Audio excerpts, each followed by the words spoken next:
Hey guys, this is Tyler with noobgrammar.com. This is going to be the last video in the RSS Aggregator series. In this one, we're finally going to build the installer package for the RSS Aggregator app. And the first thing we got to do is install an extension in Visual Studio. So open it as administrator. And then go to Tools, Extensions, and Updates.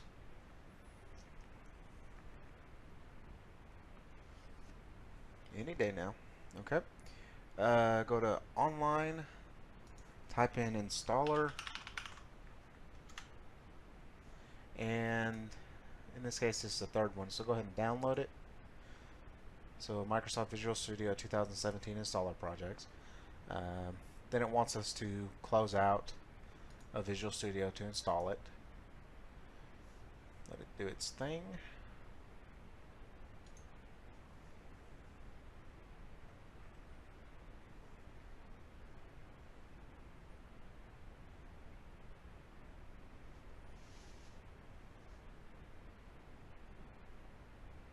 Takes a little time.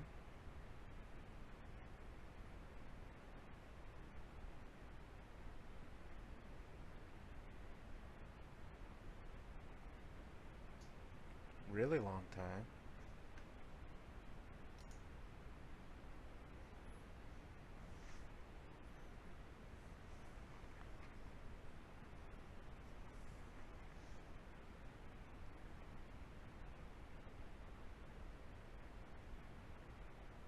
Come on. There we go. So now we can go ahead and open our Aggregator app solution.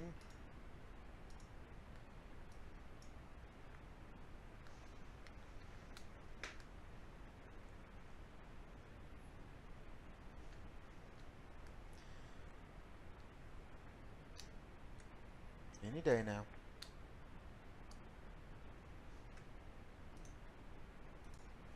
Now that it's open, let's go ahead and add the installer project. So right click on your solution, go to Add New Project, and under the Other Projects type you should now see the Visual Studio installer item.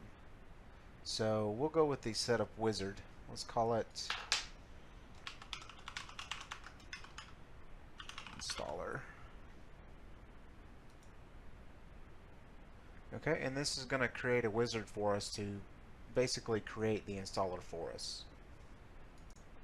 So let's go through it here. We can leave these as their defaults. We want the primary output of the Aggregator app, and that's all we need. No additional files, and finish. Now there is one major caveat to this entire project. The way we've set up the Feeds Manager class, it's not going to allow us to install this application in the program files directory. That particular implementation requires read and write access to that aggregator app.exe.config file, and if you install it in the program files directory, then you're not going to have access to it and the application is going to crash. With that in mind, let's take a look at what we've got here. We have a file system on the target machine. So this represents certain folders on the machine that we're installing this application on. You have the application folder, which is just the folder that holds all of this stuff. Then you have the desktop, which is obviously the user's desktop, and then the programs menu. We'll come back to these two in a second, but let's look at the application folder. This has all of the output and required dependencies of the Aggregator app project. Now, of course, the user is not going to be aware of these DLL files, but they are going to need this primary output from Aggregator app. This is the actual application. So let's go ahead and create shortcuts to it on the desktop and in the programs menu. So right click, create shortcut. Let's just rename it to Aggregator. and then move this to the desktop, and then let's make another one.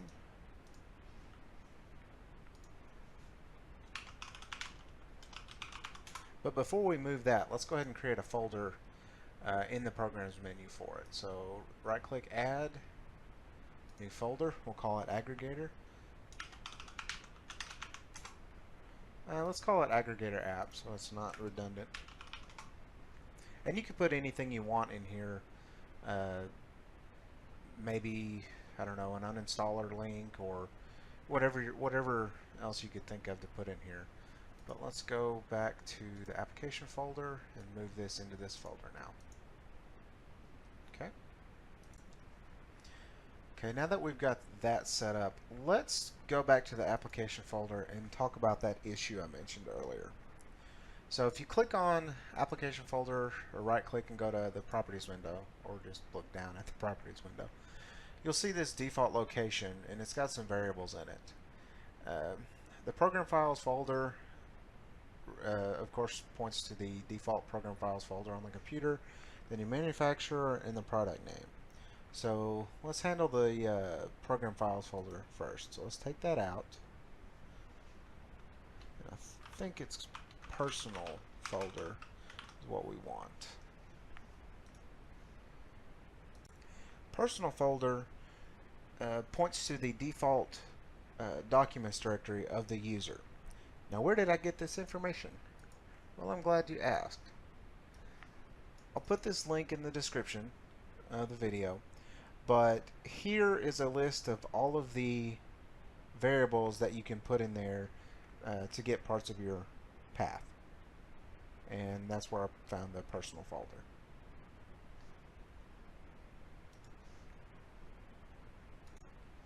And I also forgot a slash there.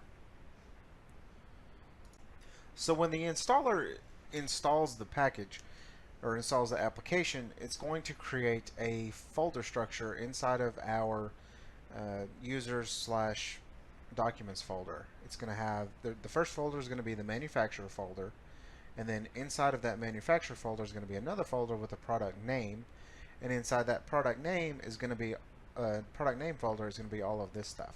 So where do we set these? Let's click on the Aggregator installer project, and we have a whole bunch of properties here we can set. So the author, which is not part of that variable stream, let's go ahead and set it. Manufacturer, this is the first property. So I'm going to call it Noob Grammar because I can. And then the product name, we're going to call this Aggregator instead of Aggregator Installer.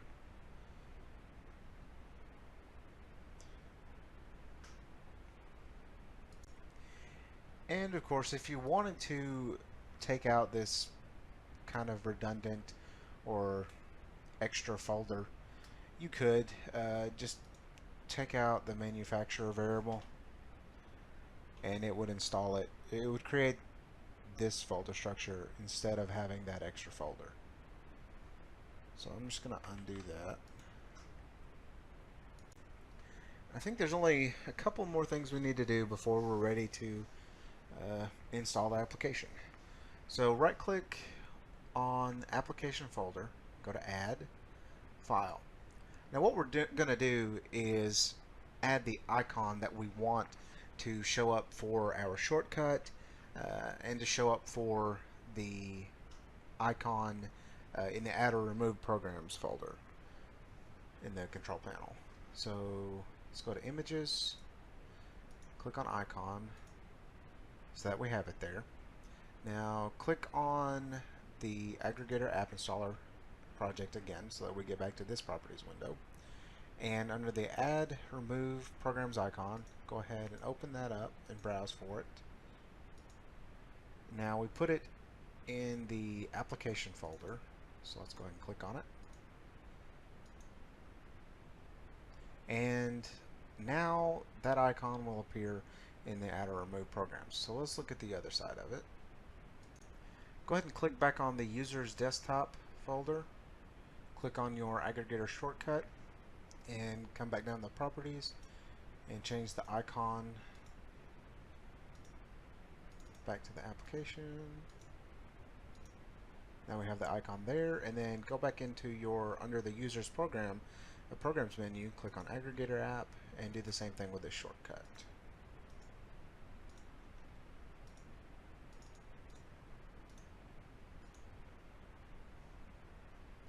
Okay, now we should be able to build it and test it.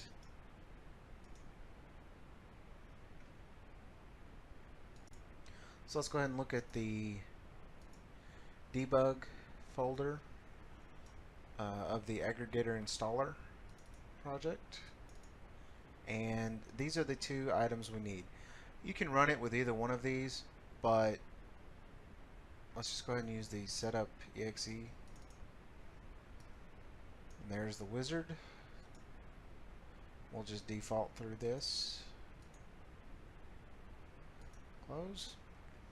And then, I know you can't see it on that side. Let me move it over. So now we have the shortcut for it.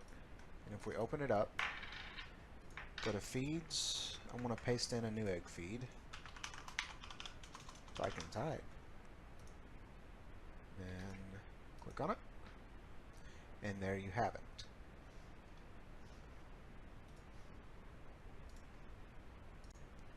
We can also look in our start menu, all programs, go up to Aggregator app, and there it is again. And finally, if we want to uninstall it, control panel, programs and features, Aggregator, right click, uninstall. And it brought up the wizard, but it was on the other screen. But as you can see, the shortcut is gone, and the Aggregator folder is gone as well. And you can use these anywhere. You don't have to leave them in the debug folder. Just for instance, I'm going to copy and paste them to my desktop here. And let's close out of this. So we can run the installer MSI as it is. Cancel that. And of course we can do the same thing with the setup, but if we delete, just kind of show you there, but if we delete the Aggregator MSI, then the setup no longer works. So kind of keep that in mind. Control Z that.